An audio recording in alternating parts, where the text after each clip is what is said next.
Americans are puzzled because a lot of people don't quite understand what safety and security problems the Soviets have that they think are so serious a problem that they cannot come to the games. Help us with that. Well, first of all, this problem does exist.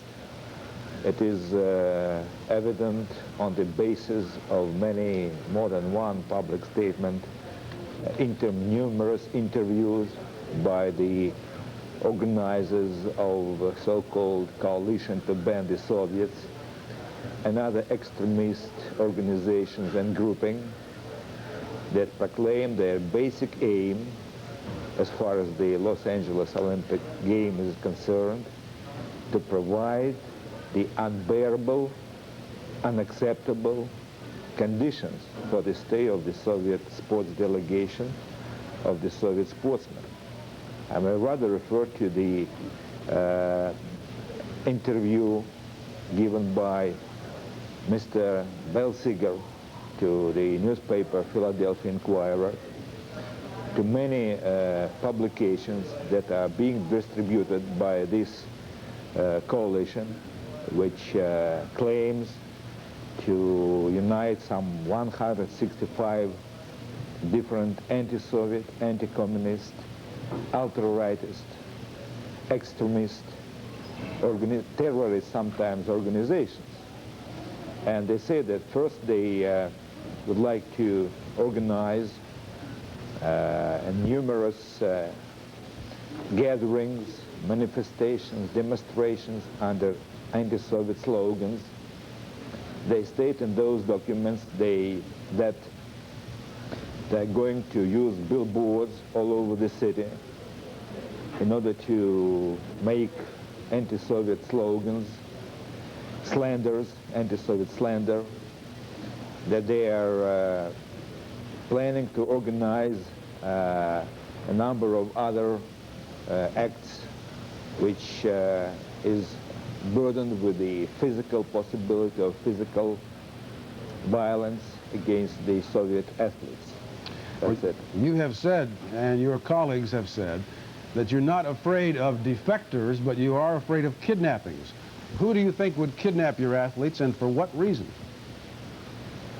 Well, I understand that among those ultra-rightist extremists, sometimes pro-fascist, terrorist organizations, there are a number of those who unite certain elements from emigres circles.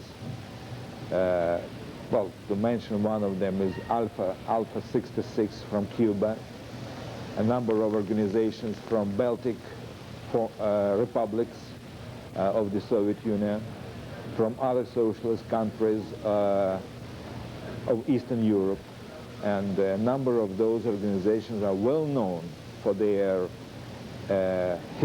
story of acts of blackmail, slander, provocations, and so on.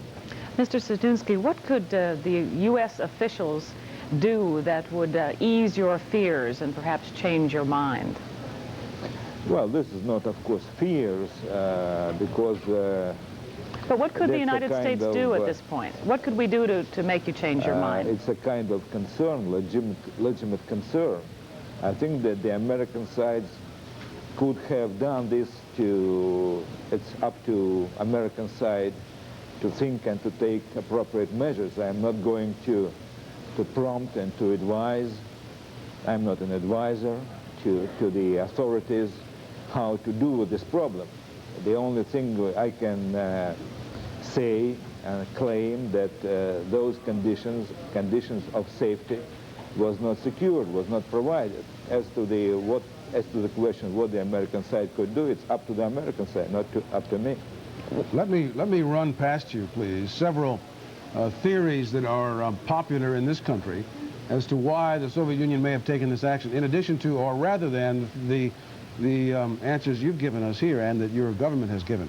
Some people here believe that this is simply retaliation for the fact that the United States athletes did not take part in the Moscow Games 4 years ago. To what extent is that true? To nil extent. just because if it were so, that would be the position of the Soviet sports organization from the very beginning. But this was just the opposite situation. From the very beginning, the Soviet sports organization actively participated in different events dealing with the forthcoming Olympic Games. It was the Soviet sports delegations that participated in all IOC meetings and other meetings dealing with the forthcoming Olympics. It was the Soviet National Olympic Committee who sent the delegation to Los Angeles more than once to inspect the sports area, to participate in organizations meeting. We spend money for that. We spend money for TV coverage, and that testifies to, and it should be clear to everybody, that from the very beginning we had a very serious intentions to participate in the Olympics. And it is not our fault that the doors was closed later by the situation in this country. It seems that some kind of problem was expected in Moscow, because we've had reports of blueprints, of plans long in the making of an alternative Olympics, of sort of Soviet-sponsored alternative Olympics in Sofia, Bulgaria. What can you tell us about that? How long has that been in the works? Well, first of all, it turned out that to the degree this anti-Soviet hysteria, anti-Soviet campaign on the part of the extremist organizations and groupings accelerated, escalated, it caused serious complaints, and the Soviet National Olympic Committee back on April the 10th said, actually sent a warning saying that if things did not change, then the Soviet side would be compelled to take a very serious reconsideration of the situation. As to this speculation about alternative Olympics, I think that they are unfounded. First of all, our principal position that we support the Olympic Charter, we support the Olympic movement. Since the very first beginning of our participation in Olympic Games back in 1952, we never say anything did anything against the Olympic spirit, traditions, charter. We participated in every Olympics, and it is clearly stated in the statement made by the Soviet National Olympic Committee that we have the same position, we will stand to this position, and we will support all the Olympic ideals and charter. On the other hand, of course, sportsmen, Soviet sportsmen among them, who were preparing for the Olympics, it is a very complicated affair, as you understand. They were in the process of working hard to prepare, to put themselves in the peak of their shape by the time of the Olympics, and it is clear that the sportsmen should be given the possibility to realize their potentials, maybe to set up new national records, maybe even world records at some major Olympic and some major sporting games. This has nothing to do with the alternative Olympics. This phraseology, actually, the mass media, I understand, took from the alternative Olympics that was sponsored during the American boycott of the Olympic Games in Moscow. But I think that I reject the idea of the alternative Olympics.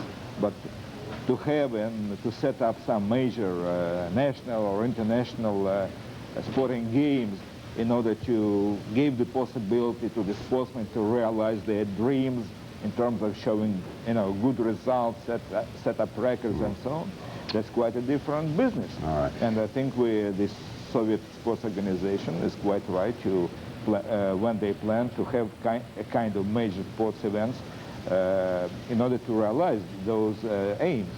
Some Americans believe, I suspect many Americans believe, that the Soviet Union took this action to try to embarrass President Reagan as part of a hope that he'll not be reelected this year. Tell us your thoughts on that. Well, I don't think this is the situation. As a matter of fact, when meeting the question about whether it was the reaction toward the boycott of Olympics organized under the Carter administration by the United States, I already made this question, saying that we were prepared to participate, we were eager to participate. The hundreds of Soviet sportsmen were being prepared for participate. Millions of Soviet sportsmen were eager to watch the Olympics on TV. We did in organizational, in financial relations, attitudes, everything to show that we are ready to participate.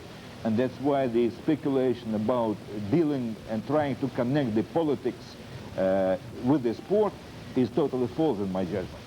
Mr. Setounski, we want to let our viewers join the conversation now, as we promised, so please stand by with us for just a moment while we arrange all of that. Okay. So now it's your turn. Call this number now, you see it on your screen, and ask your questions directly of our guest. We request that you not make a speech, keep your questions brief so that everyone can take part who wants to. We'll be right back. The number is 404-827-1550.